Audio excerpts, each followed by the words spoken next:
بحضور المئات من نساء ورجال الفن والإعلام والموضة والجمال.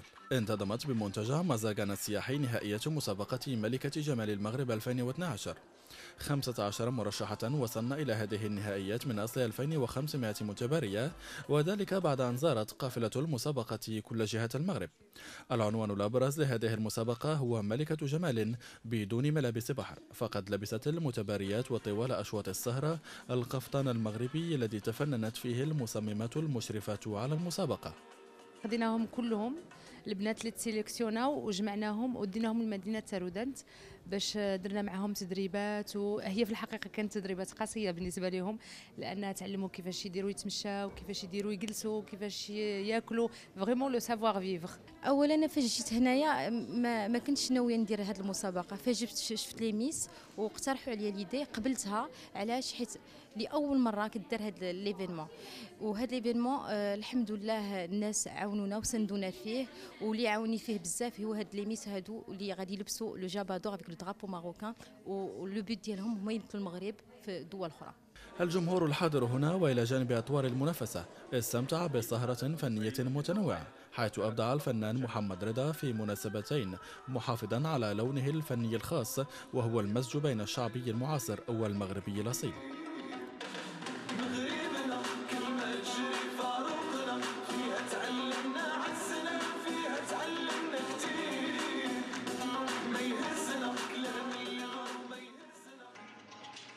الفنان المصري محمد ضياء أتحف بدوره الحضور وأخذه برقصته السحرية المشهورة بعيدا عن أجواء التنافس، ليعيده في لحظة سريعة معلنا ساعة الحسم، حيث تم الإعلان عن اختيار 5 متباريات للمرور إلى الدور النهائي، ما يعني ملكة جمال و4 وصيفات.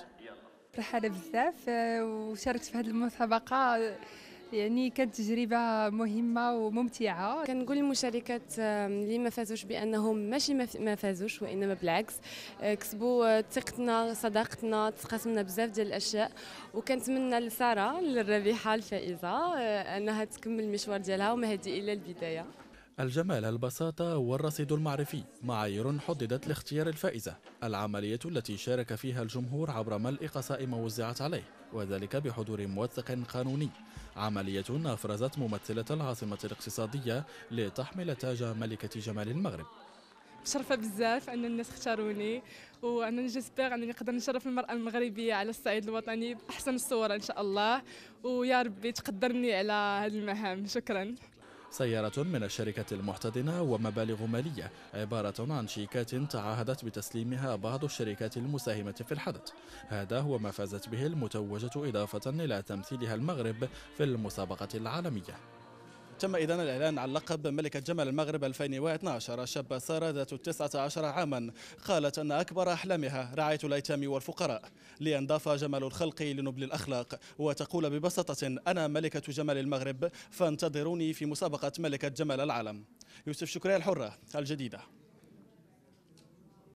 تم إذن الإعلان عن لقب ملكة جمال المغرب لسنة 2012. شابة سارة ذات 19 عاما قالت أن أكبر أحلامها رعاية الأيتام والفقراء، لتقول ببساطة: أنا ملكة جمال المغرب، فانتظروني في مسابقة ملكة جمال العالم. يوسف شكري، برنامج اليوم لقناة الحرة الجديدة.